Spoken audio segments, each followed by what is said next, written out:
biyahe ng nakakainda. Iba ka, Max. Grabe ka din. Max, eto na muna, no? Siyempre, batiin mo naman ang ating mga ka-Asenso. Very quick lang dahil I'm sure excited na excited silang makita ka ngayon. Hello mga kasenso!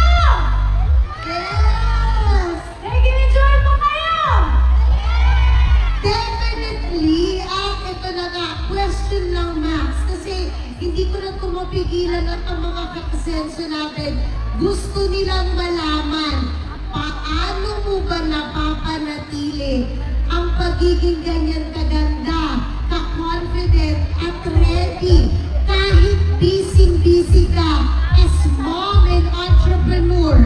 Alam mo, Grace, kailangan talaga ng matinding preparation. So, kailangan maano talaga yung products ko sa bahay. Kasi yung mga kinakain ko, healthy, bawas sa sweets, syempre.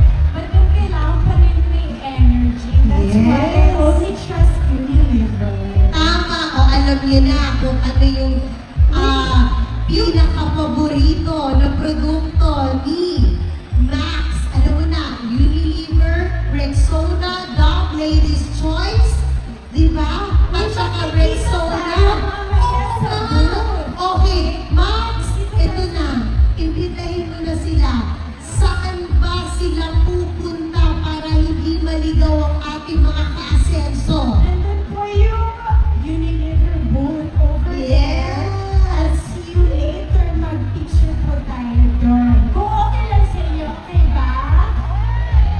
Okay ba? Okay na okay yan, Max. Max, any few words sa ating mga ka-Asenso bago magbiyahe sa Unilever